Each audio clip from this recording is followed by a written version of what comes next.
Option ট্রেডিংত open interest কি হয় option চেইনত আমি যে দেখা পাও ওআই চেঞ্জ ইন ওআই মানে open interest so open interest বুজি পালেহে আপোনালোকে অপশন চেইন এনালাইসিস ভালদৰে কৰিব পাৰিব ইয়াৰ ওপৰত মই যোনটো লাষ্ট ভিডিও বনাইছিলো option chain analysis in SMS ইয়াতে বহুত ট্ৰেডাৰ্সে মোক খুদিছে ওপেন ইন্টাৰেস্ট কি হয় চেঞ্জ ইন ওপেন ইন্টাৰেস্ট কি হয় হেতু বুজাই দিয়ক আগে সো সেই কাৰণে আজিৰ ভিডিওটো মই বনাই আছো একচুয়ালি এইটো ভিডিওয়ে আগত বনাব লাগিছিল দেন অপশন চেইন এনালাইসিস মোৰ অলপমান ভুল হৈ গল মই ভাবি আছিলো ওপেন ইন্টারেস্ট কি হয় হেতু আপোনালোকে জানে সাকে সো যিয়ে নহক আজি আমি ইয়াৰ ওপৰত ডিটেইলছ আলোচনা কৰিম সো ওপেন ইন্টাৰেস্ট যদি ভালদৰে বুজি পাইছে তেতিয়াহে আপুনি অপশন চেইন এনালাইসিস কৰিব পাৰিব আৰু অপশন চেইন এনালাইসিস কৰিব পাৰিলেহে এজন ভাল অপশন ট্ৰেডাৰ হ'ব পাৰিব এনে আমাৰ অসমত বহুত অপশন ট্ৰেডাৰ আছে অপশন ট্ৰেড কৰি আছে কিন্তু ইহতি ওপেন ইন্টাৰেস্ট কি হয় অপশন গ্ৰিক কি হয় অপশন চেইন এনালাইসিস কেনেকে কৰিব লাগে একো নাজানে কিন্তু অপশন ট্ৰেড কৰি আছে আৰু ফাইনালি কি হৈছে পইচা লস খাই পেলাই বহি আছে আৰু এতিয়া মাৰ্কেটক বদনাম কৰি আছে ঠিক আছে সো আগে জানি লওক শিকি লওক তাৰ পিছত ট্ৰেড কৰক তেতিয়াহে আপুনি লাভৰ আশা কৰিব পাৰে নহয় নে আৰু অপশন চেইন এনালাইসিস অপশন ট্ৰেডিংৰ হাৰ্ট বুলি কোৱা হয় অপশন চেইন এনালাইসিস নকৰাকে যদি অপশন ট্ৰেড কৰে তেতিয়াহলে 90% চান্স আছে আপুনি পইচা লস খাব আৰু এইটো এটা ফাষ্ট টপিকে হয় ইনফ্যাক্ট ইয়াৰ ওপৰত মোৰ এখন ডেডিকেটেড কিতাপে আছে অপশন চেইন এনালাইসিস এই কিতাপখন Amazonত উপলব্ধ কিন্ডেল ভাৰ্জন আৰু দা ভগৱত গীতা অফ অপশন ট্ৰেডিং ইয়াতো অপশন চেইন এনালাইসিস বুজোৱা গৈছে কিন্তু এইখন কিতাপ একদম বেসিকৰ পৰা আৰম্ভ কৰি এডভান্স অপশন স্ট্ৰ্যাটেজি আছে আৰু স্ট্ৰ্যাটেজি এডজাস্টমেন্টসও আছে সো যদি অপশন চেইন এনালাইসিস ভালদৰে কৰিব বিচাৰে তেতিয়াহলে এইখন কিতাপ লব পাৰে এইখন Amazonৰ বেস্ট সেলাৰ কিতাপ আছিল ঠিক আছে সো যিয়ে নহক আজি আমি ওপেন ইন্টারেস্ট জানিম উদাহৰণৰ সৈতে জানিম সো যদি অপশন ট্ৰেডিংক লৈ পেলাই সিৰিয়াস তেতিয়াহলে ভিডিওটো শেষলৈকে চাব আৰু স্কিপ কৰিলে কিন্তু মাথা মুণ্ড একো বুজি নাপাব ঠিক আছে সো যিয়ে নহক এতিয়া আমি আলোচনা কৰো what is open interest in option chain so definition to আগে জানি ল open interest is the number of open or outstanding options or futures contract that exist at a given time নামটোৰ পৰা অলপমান আন্দাজ কৰিব পাৰিছে নে ওপেন ইন্টারেস্ট মানে পজিশন মানে কিমান পজিশন এতিয়াও ওপেন হৈ আছে ঠিক আছে মানে ট্ৰেডাৰ্সে পজিশন বনাইছে কিন্তু এতিয়াও এক্সিট নাই কৰা সেই কাৰণে ইয়াক কোৱা হয় ওপেন ইন্টাৰেস্ট বা আপনি ওপেন পজিশন বুলি ক'ব পাৰে সো পাৰ্টিকুলাৰ যিকিনো এসময়ত কিমানটা পজিশন এতিয়াও মাৰ্কেটত এক্সিস্ট হৈ আছে তাকে কোৱা হয় ওপেন ইন্টাৰেস্ট বুজি পাইছে আৰু ওআই ইন্টাৰপ্ৰিট কৰিবলৈ হলে আপনি কিছুমান পয়েন্টস মনত ৰাখিব লাগিব বহুত ইম্পৰ্টেন্ট পয়েন্ট মেইনলি তিনটা ইম্পৰ্টেন্ট পয়েন্ট আছে কেনেকে ওপেন ইন্টাৰেস্ট ইনক্ৰিজ হয় কেনেকে ডিক্ৰিজ হয় কেনেকে চেঞ্জ নহয় এইখিনি কথা জানিবলৈ আপনি তিনটা ইম্পৰ্টেন্ট পয়েন্ট মনত ৰাখিব লাগিব পয়েন্ট তিনটা কি কি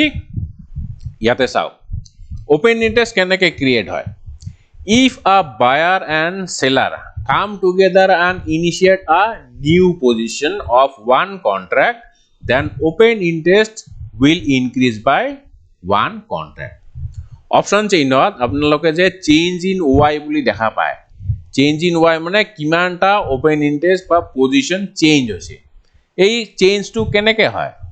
চেঞ্জটো হয় এইবিলাক চাই পেলাই বায়ার আৰু সেলারে যদি এটা নতুন পজিশন ক্রিয়েট করে তেতিয়া হলে ওপেন ইন্টারেস্ট ইনক্রিজ হ'ব যিমানটা পজিশন ক্রিয়েট কৰিছে হিমানটা পজিশন ইনক্ৰিজ হ'ব যদি ওয়ান কন্ট্ৰাক্ট ক্ৰিয়েট কৰিছে তেতিয়া হলে চেঞ্জ ইন ওআই হ'ব +1 বুজি পাইছে সো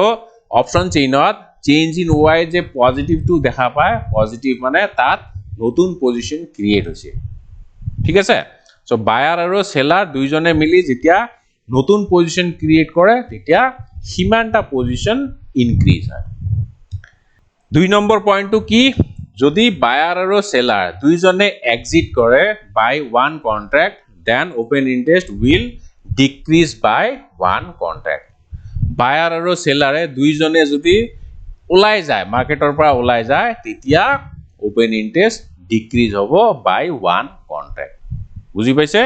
সো যেতিয়া ক্ৰিয়েট কৰিব তেতিয়া পজিটিভ হ'ব, যেতিয়া ওলাই যাব তেতিয়া নেগেটিভ হ'ব।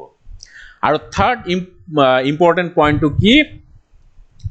if a buyer and seller passes of their current position to a new buyer or seller, then open interest remains unchanged. যদি buyer আৰু সেলাৰে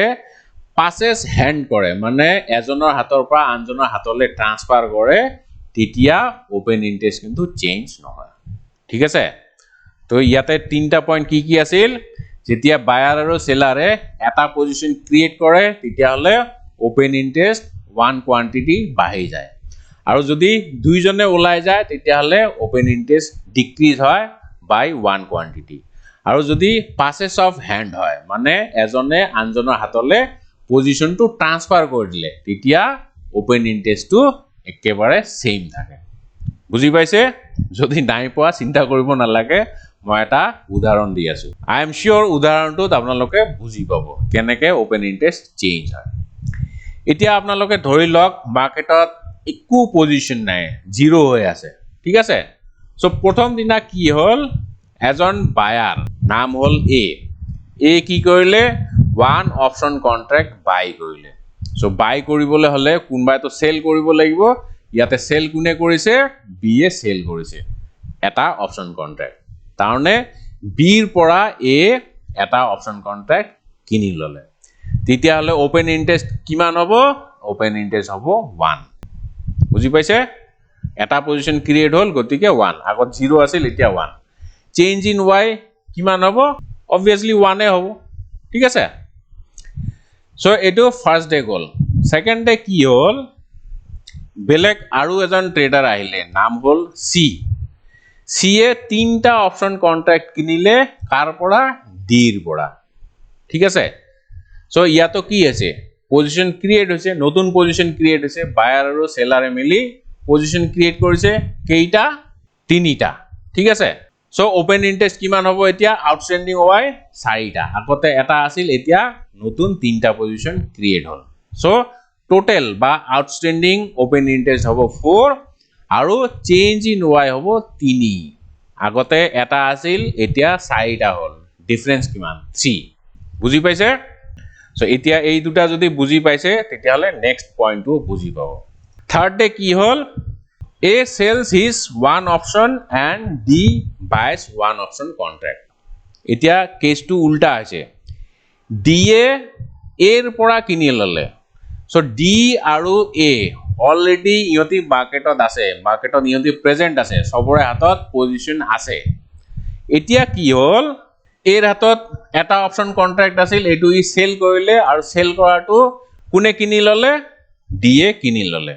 তো ইয়াতে কি হল, এক্সিট কৰিলে হয়নে নাই, এ এক্সিট কৰিলে, আগতে বাই কৰিছে, সো এতিয়া সেল কৰি পেলাই এক্সিট কৰিলে, আৰু ডি আগতে সেল কৰিছিলে, এটা বাই কৰি পেলাই ই এটা পজিশন ওলাই গল। ঠিক আছে, তো যেহেতু এক্সিট হৈছে গতিকে চেঞ্জ ইন ওয়াই হ'ব -1, ডিক্রিজ হৈছে। আউটস্ট্যান্ডিং ওয়াই কিমান হ'ব, 3 হ'ব, আগতে 4 আছিল এতিয়া এটা কমি গল, সো 3। বুজি পাইছে? সো এইটো অলপমান ট্ৰিকি হয়, সো যদি বুজি নাই পোৱা আকৌ এবাৰ ৰিৱাইন্ড কৰি পেলাই চাওক এই থাৰ্ড ডেৰ পজিশনটো কেনেকে -1 হল। ঠিক আছে, আৰু যদি বুজি পাইছে let's move into fourth day. Fourth day কি হল, ই এজন নতুন বায়াৰ, আগতে নাছিল, A B C D 4জন trader আছিল, এতিয়া ই এজন নতুন ট্ৰেডাৰ আহিলে, ই কি কৰিলে, তিনটা অপশন কিনি ললে। কাৰ পৰা কিনি ললে, সিৰ পৰা কিনি ললে। সি আগতে তিনটা অপশন কিনি থৈছিলে, সো সি কাক বিক্ৰী কৰিলে, ইক বিক্ৰী কৰি দিলে।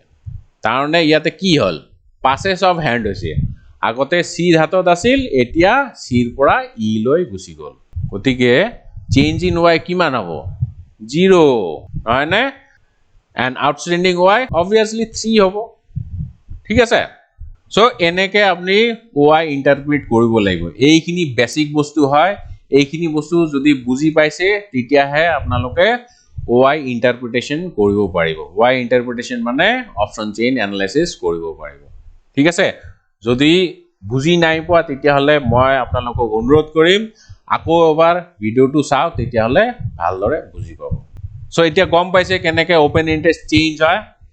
সো এনেকৈ ওপেন ইন্টাৰেস্ট চেঞ্জ হয় ইয়াৰ লগত আৰু এটা ইম্পৰ্টেন্ট ফ্যাক্টৰ আছে বা আৰু এটা ইম্পৰ্টেন্ট প্যাৰামিটাৰ আছে হেতু হল ভলিউম সো ভলিউমটো নেক্সট ভিডিওত আলোচনা কৰিম আজি ওপেন ইন্টাৰেস্টটো ভালদৰে বুজি লওক ঠিক আছে সো মই আশা কৰিছো ভিডিওটো অলপমান হেল্পফুল হৈছে আপোনাৰ কাৰণে ভিডিওটো কেনেকুৱা পাইছে কমেন্ট কৰি পেলাই নিশ্চয় জনাব আপোনালোকৰ সহাৰি পালে বিৰাট ভাল লাগে যদি ভাল পাইছে ভাল বুলি লিখিব বেয়া পালে বেয়া বুলিও লিখিব পাৰে একো আপত্তি নাই